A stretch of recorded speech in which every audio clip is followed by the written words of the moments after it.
We're here with Mike Young, Managing Director of Vimy Resources. Mike, thanks for your time. David, my pleasure.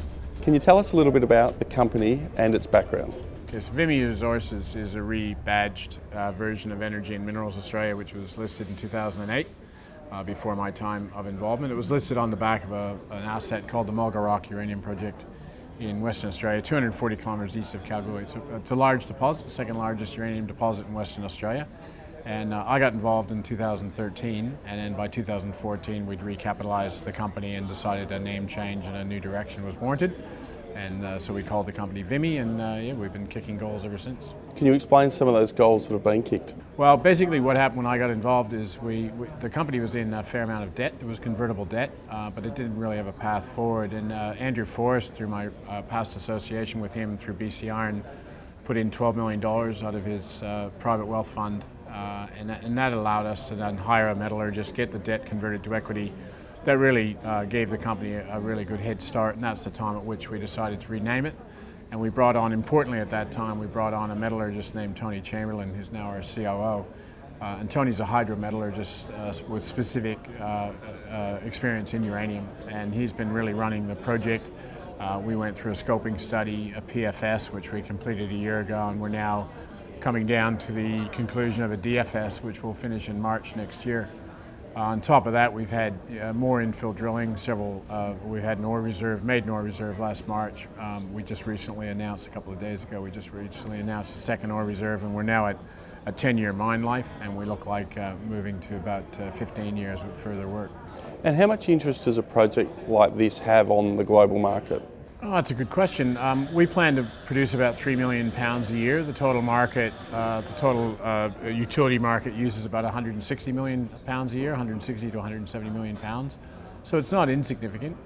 We're looking to market into America and Europe particularly. They're big users of nuclear power, so those are the key markets for us. Our main competitor is really Kazakhstan and Canada, but I think with the uranium renaissance that's on the horizon, Australia is well placed to go forward. People often focus on the spot price as the real indicator of what uranium sells for, but can you explain the wider market and particularly the contract pricing? Sure. So spot pricing is a very small part of the market. It's really a arbitrator's market. About 6% of the uranium that goes through the spot market finds its way to utilities. That means 94% of uranium sold to utilities is done through private contracts between the suppliers and the utilities. And many of those contracts are confidential, so you really don't get insight into it. And that makes modeling difficult. There is what's called a midterm market, so that's kind of a semi-opaque, semi-transparent market, about a 5-year term. Most utilities will want to have 5 to 10-year terms because, the reality is they've spent billions of dollars building reactors and they do not want to run out of fuel. So the fuel as part of their operating cost is a very small part, it's about 10%. So in reality, they're not really price sensitive. What they are is supply sensitive. Now going back to your question about the spot market, unfortunately, because that's the most transparent market, that's what drives sentiment. But I can tell you, no utility is buying uranium for $18 right now. That's the traders trading with each other, trying to get rid of positions, trying to short positions.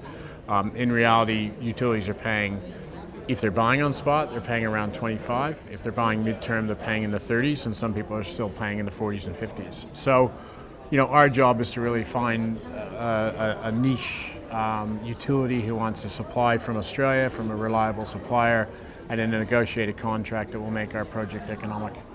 And talking of project and operational milestones, what should investors be looking for over the next 3 to 6 months? So we're currently doing another infill drilling program, and the reason for that is last year about this time we started the construction of 2 massive test pits, and they were what we call geotechnical investigation trenches, but we also took bulk samples and put those through a big pilot plant, which was very successful in de-risking the project.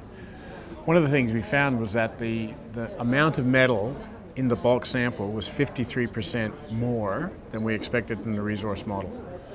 Now, part of the reason is that the geologists who do the resource model, and I'm a geologist, were inherently conservative. So we've had this sort of cumulative effect of conservative assumptions. But we also think that the sampling methods that we've used have biased the samples to too low. So when we do diamond drilling, we tend to get higher samples, and when we do bulk samples, we get higher samples again.